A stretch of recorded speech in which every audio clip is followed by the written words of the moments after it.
and welcome to Morning Pulse, the pulse of Nigerian politics, right here on Active Citizens. My name is Sharon N.M. Chuku. Joining me live in the studio, I have with me Miss Genevieve Okeke. Good morning. How are you doing? Good morning, Sharon. How are you? I am very well. I hope you had a good night rest as well. Did. I know. I did too. That's good. It's the weekend, so Yeah. we should be Can't out of wait. here very soon. Also joining us via Zoom, we have Mr. Victor Meshek. Good morning. How are you doing? Good morning, Sharon. Good morning, everyone. Good morning, Nigeria. Welcome. Now we're going straight to the stories that we have for today. Three major political flashpoints dominating national conversation.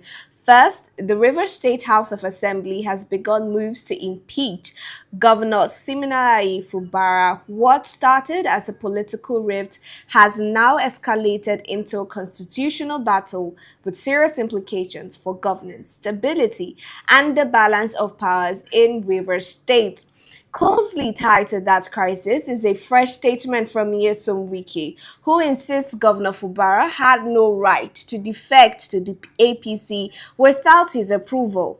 The comment has raised fundamental questions about godfatherism, party ownership, and whether elected officials truly govern independently. And finally, in Abia State, former Senate Chief Orji Kalu has declared that Governor Alex Otti has done nothing since assuming office. It is a bold claim that puts performance, expectations, and political rivalry under the spotlight. Now we're starting first with Governor Fubara and the impeachment move. And I think we'd love to take a look at that video first, and then we'd return to the studio to have a full-on conversation. Let's have a look. Siminalayi Fubara is a mistake. He is a mistake. Rivers State has never had it this bad.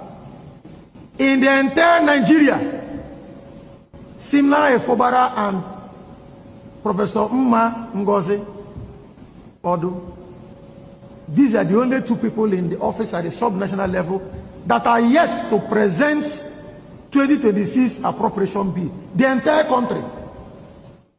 I'm sure if you go to the entire West African sub-region or even Africa, you will not find any sub-national government that has not presented an appropriation bill for 2026.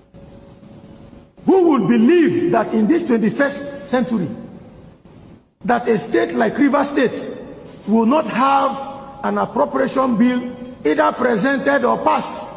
Nothing is holding the governor for presenting it. He chose not to. And the governor has been boasting that he will always go and meet the president for the president to call us and give us instruction. He has been boasting, he has been saying it to his followers, that this assembly were nothing but toothless bulldog. That this 10th Rivers House Assembly, we cannot do anything, we cannot enforce the constitution. This is a sad commentary for our democracy. Sir Siminalayi Fubara and Professor Mma Odu, they are nothing but a threat to our nascent democracy. If they are allowed to remain in office, I don't know what will become of our democracy.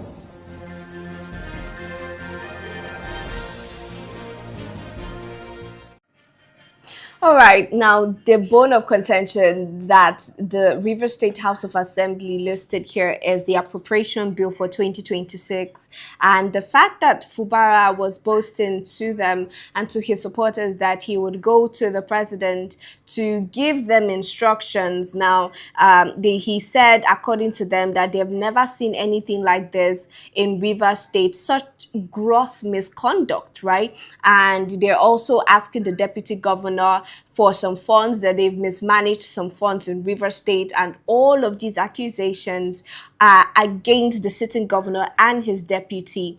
But first off, Mr. Victor, let me start with you. Do you think that these allegations are solid enough or good enough to seek for an impeachment of a duly elected governor of any state in Nigeria? Okay, thank you very much, Sharon. In my own opinion, I do not think they are strong enough although the situation seems, I don't know why I find it very, very funny, this whole crossfire between House of Assembly and the sitting government. I find it extremely funny. It's crazy that a democratic nation like ours is still experiencing issues of this magnitude. I do not see it as a strong topic for impeachment. I don't see it as that. But then it still doesn't excuse the irresponsibility of the governor. We're talking about a new year, and they are hearing accusations that the sitting governor has not yet presented 2026 appropriation. That is uncalled for, to be very honest. Oh, all right. And to also look at the timing, this is, still January, and it is January the 9th, right? And I'm coming to you, Genevieve, the same question really. The cases, do you think that these allegations are strong enough to seek for an impeachment for Governor Fubara? First of all, if the appropriation bill was a bill that was set out since 2025, if it was a 2025 bill, I think that allegation would make more sense, will have more hold. But it's 2026, we just started the year. But then again, according to the constitutional provisions, it can actually lead to impeachment. Yes, so it can lead to impeachment weeks. But I don't know. I don't think it holds more ground based on the year just started. Maybe they should give him more time to see what he has in stock. And also, this thing is another thing that is coming up because of the heat of 2027 election. And the supporters of Governor Fubara have come out to say that they should also remember that Governor Fubara was suspended as governor for 6 months, right? And he's still putting things in place. He was only reinstated during the last quarters of 2025. But anyways, this whole impeachment against Governor Fubara, it is coming after we're seeing from there's ex-governor Wike, who came to Rivers State and was making a round visitation from traditional ruler here to the next traditional ruler. And during that visitation, he made a statement that they shouldn't involve themselves with their politics. They already know what they want to do. Now, do you think that this is something that he was indirectly referring to? Coming to you, Mr. Victor. Yeah, I can see Wike's handwriting over the whole issue, even though we cannot just outrightly say this is what he's doing, but it's quite obvious that there's a subtle inclination from Wike himself towards this whole issue when he was making those statements. That's what I just feel. Okay, and then what about you, Genevieve? Seeing that now he has gone to say to the traditional rulers not to involve themselves with River State politics, and we really didn't hear any sort of response from those traditional rulers, do you think that this is a silent agreement and they are going to abide with the instruction given by Wike? They shouldn't abide to any instruction. Why are they abiding? First of all, the person that is coming out to give you an instruction holds no power. He's not the governor, neither is he in any party that is being an opposition party to the current governor against 2027 election. So what hold does he have? For me, I even see that thing as quite a disrespect, because yes, the rural people, traditional rulers, they do have a let's say a landmark where they should be in politics and shouldn't be in politics. So you cannot entirely tell them to not include themselves in they are citizens of Nigeria, number one, and also community leaders, and also they are people of River State, they're indigenous of River State. So how are you telling them not to be in politics? It doesn't make sense. Okay, now for Genevieve, she's saying now that she sees it as a disrespect generally to go ahead and tell traditional rulers what to and what not to do as it concerns River State politics, seeing as he has no political power in River State currently. But there's something I would also like us to touch on. It is something that I saw in the news, the fact that Wike came out to say say that there is no political party in River State. Now, he said there's no political party, there's no APC, neither is there PDP. What they have is the Renewed Hope family. Mr. Victor, what do you make of that? I feel Wiki doesn't have any right standing to utter such statements because, one, you're just the FCT minister. You're not a party leader, neither are you the president of the country to just come out and make such blatant statements. It just shows how irresponsible those statements are. They should not be made. He does not have that right standing to make utter such statements. And I don't think he should be taken serious. I just feel he's not happy with the fact that Ubara is the current sitting governor. So he should not be taken serious, to be very honest. And, closely tied to that is another statement that Nyesom Wike just made, saying that Governor Fubara had no right to defect to the APC without his approval. Now, I am coming to you, Genevieve. We all know Wike is in the PDP, or was in the PDP, because he's now been expelled, but he's not in the APC. What do you make of that statement Wike made? I don't know. The man he's too audacious for my liking, and his audaciousness does not hold water. It doesn't even have any narrative. He's talking like someone that can't juggle his left and right. Because what do you mean? Unless maybe it's the fact that maybe he has some alliance with the president. Maybe that's what is giving him the momentum and the power to think he can behave anyhow. But he has no right, for crying out loud. He has nothing. He's just like chaff. He doesn't have any right to say anything. So that's what I can say. The man is quite... It is. I understand where you're coming from. The fact that I think for every Nigerian, they're just baffled by the fact that Wike is neither here nor there, but he still tries to wield as much power. But I would get your take, Mr. Victor, from that particular statement again. Do you think that is coming from a place of the cordial relationship existing between Wike and the president? Okay, yeah. One thing that we should, I'll start on this premise. There's something you observe with some of our politicians, especially when they have some form of alliance with the ruling party or a ruling power. They assume these positions of mini gods where they can take any decision, utter any statement without any consequence. So this is more like the situation we are seeing in this Wike's case, whereby because you have a close alliance with our president, you feel you can utter any statement without any consequence. And it's just a clear representation of what is going on. Okay. And then for every Nigerian as well, the question is, who really is the president of Nigeria? Is it Wike or President Bola Ahmed Tinubu? And what amazes me is that Tinubu has not come out to say anything to caution him. Maybe it is looking like though he's sending him out there to just keep causing a rift or something. And that would be the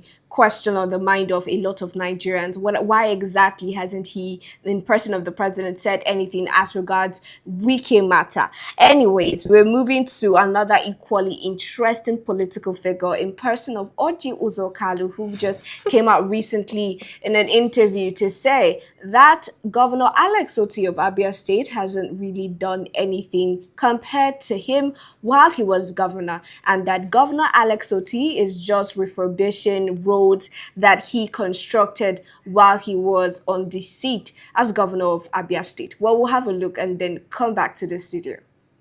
Consider the governor as my friend, and 2 years I never criticized, I never said anything. And they shot the first salvo. And I reply by telling them, because I said that APC, I'll work for APC to win. We work for him to have won in 2023. And we are not going to do that again. We work for our party to win. What is wrong with that? Is that why I should receive insults? It is not acceptable by me. And I'm going to work for my party. So do you believe that after Governor Alex Otti as governor, Abia State will not be able to produce any other person who can do even better than he has done? If he has done better, I don't know about that. Because you can see that what I did in 2 years as a governor, the records are there for you to see. With the money Alex Otti received in 4 months is what I received in 8 years. That is the truth. So what he has done, because it's just repainting and rebuilding the roads I built as a governor in 1999 and 2007. I have not seen any new major road taking place like I did. Like now, I'm in the Senate and all the roads I'm doing in communities are brand new farmland road. I've not seen him enter the farmland road. By 2 years' time, I've already done what people never believe in this state, which made the President Obasanjo say they should remove action governor, executive governor, action governor. So I've not seen. By then, education was free, 100%. Healthcare free. All these things we are talking about were free. So I've not even seen what they have done. That is the truth. I know you have tried in rebuilding the road I built from Ozuakoli Road going to Hafia, which I've stayed for so long, 2 years before completion. These are roads I built, and I've not seen anything they did. I don't know all the noise in the social media. And this business is not done in social media. This business is done on right time by the people you are seeing there. So you said you worked for the governor in 2023 for him to become the governor. Yes, it's How true. did you do that? No, I work for him. He knows. Even my brother running APP, I called him to cooperate with him because we are going to support him. And that is the truth. Are you withdrawing your support from the city? It's gone because I support for APC.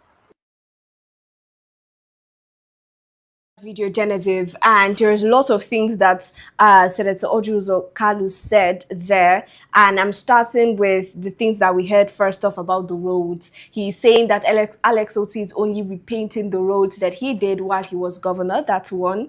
And that he said Alex Otti is receiving in 4 months what he received in 8 years. That is increased federal allocations to state. Now, he also mentioned that he worked for Alex Otti to be instated as governor in Abia State, and a whole lot of other things, but these are the ones that I picked out and I want us to discuss and have our takes on. It seems like if anybody join APC, their brain will just format.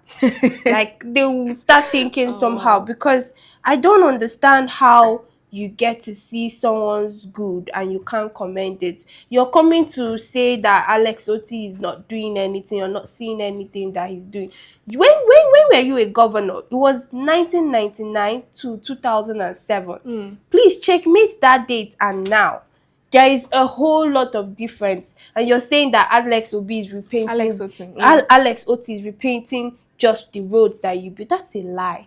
Where we see, we have talked about the improvement in Abia State. Like, we talk about it every day. We get to hear good news about Abia State and the good governance there. I mean, when Orji Uzo was the governor, he had allegations. He had allegations of fraudulent activities. Yes, because that was what made his governance kind of shabby. But when you come to Alex Otti's governance, you hear it's always good governance. There's nothing. I mean, I think maybe this statement is coming from the fact that Alex Otti refused to defect, number one. And of course, speaking on the fact that he's getting more federal allocations, of course he's going to get it. There are projects, I heard that he's working on a project to create an airport there and the terminals. Why won't he get more allocations? He's doing things with the money. Also, subsidy removal as well helped increase federal allocations to states, not just Abia State. Yeah, not just Abia State. So what is the problem? This is just haters hating. And from Genevieve, she said this is just haters hating. But I would love to get your take, Mr. Victor, from what he said, saying that Alex Otti is just repainting roads, and he's repainting roads that he built while he was governor, and that he has the advantage of increased allocations, and also saying that he was also very pivotal to him being elected governor in Abia State. Okay, this is very personal for me because one, I am from Abia State. Oh wow! Okay. Orji Kalu is a very funny man. Because we're on air, that's okay. Okay. a very funny man because you are talking about you receiving less allocation than Alex Otti. But then again, with the one you got, there were accusations that you engaged in fraudulent activities. Yeah. See, even the blind can actually see the infrastructural development that is ongoing in Abia State. Just the sheer joy that people are feeling because of so many years of neglect from previous administrations. We can go all down from Orji Kalu to Theodore Orji to Okezie Bazu, and you discover that there was no improvement. Now, it took Alex Otti coming into power to effect these visible changes, and somebody from somewhere is making this baseless argument.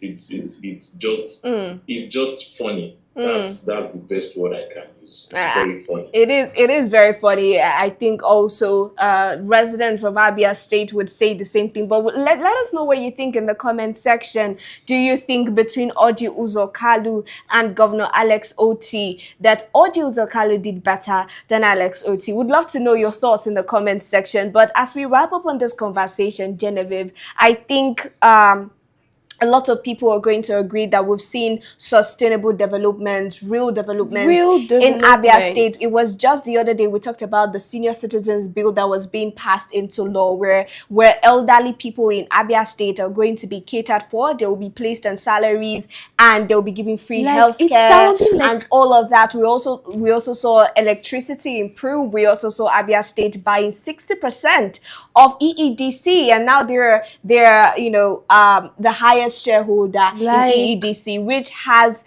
trickled down to Abia State people seeing or having more electricity in their state, and also the airports, like you mentioned, and the roads as well. I think the data is there, and the people are there as well to witness and testify to all of these things that they're seeing in Abia State. But I think something that he said, and you said as well, was that this might be as a result of Alex Otti's refusal to defect to the other party. Now, let's talk about the way it seems as though politicians have now personalized parties, right? They have now sort of made it a family kind of setting. If you're not in this party, you're automatically not my family member, or you're not a friend, or you're automatically an enemy. How do you think that is going to affect the way politics is being played on the long term? This thing is something that has been deep-rooted. It has been in existence, where we have the cabals, the people that tend to choose who will be the next running president. And if they don't like you, they'll take you away. Remember, there was a statement Tinubu made when I think he was talking to Obasanjo. He said, "It is my turn to rule." Exactly. So this whole thing it's something that started in a long time. So, and there is nothing it's going to be very hard for us to do something other than we have to start from the grassroots to start uprooting them. So if we are going to look at it in a way, it is how it is. If you're not in this party, you are not my friend. And get ready for the backlash, the basketballs, maybe fabricated things that will come your way till maybe you subdue yourself, or you just exist and go and hide. That's what is happening. And also to Mr. Victor, the same question really from what Genevieve has said. How do you think the way politicians are treating parties now, how do you think on the long run this is going to affect the way politics is being played, especially when it concerns collaboration, just within and among parties in order to achieve better governance in Nigeria? Okay, the truth here is that in our political system we've shifted from the main foundations of democracy, which is actually service to the people. Well, in simple terms, you say government of the people, by the people, and for the people. Yes. We shifted from that ideology, we shifted from that foundation to selfishness. Everybody is chasing their own pockets. Yeah. Everybody is chasing their own selfish interests. And this has shaped how our politics looks like in Nigeria. And You're saying in the long run, but I feel it's something that is already happening. It's destroying the political fabric of our nation, whereby we are seeing situations whereby anybody can wake up and say, I made you this, I made you that, so you owe me this, or it's my turn, in a local words like that. So it has now, it's eating deep into our fabric, and it's not looking nice for us. And I think for Nigerians, they worry about how much concentration politicians have on politics rather than on good governance in Nigeria, and making Nigeria a better, more livable place for every Nigerian and even for foreigners. But for right now, we're going to call it a wrap on the conversation today. Thank you so much, Mr. Victor, for joining us on the conversation. Always a pleasure. And to you, Ms. Genevieve Okeke, thank you as well for always joining. Thank you for having me. You're welcome. And to our viewers, thank you as well for joining us on the conversation. Remember, the comment is still open to you to share your thoughts and opinions. If you're yet to subscribe, please endeavor to do that and follow us at Active Citizens across all media. And find me as well across all social media at Sharon Nmchuku. And you, Mr. Victor? At Marcus Concepts on Instagram. Okay. And as for Miss Genevieve, she's always in the studio. Yeah. Till we see you later today, do have a great morning.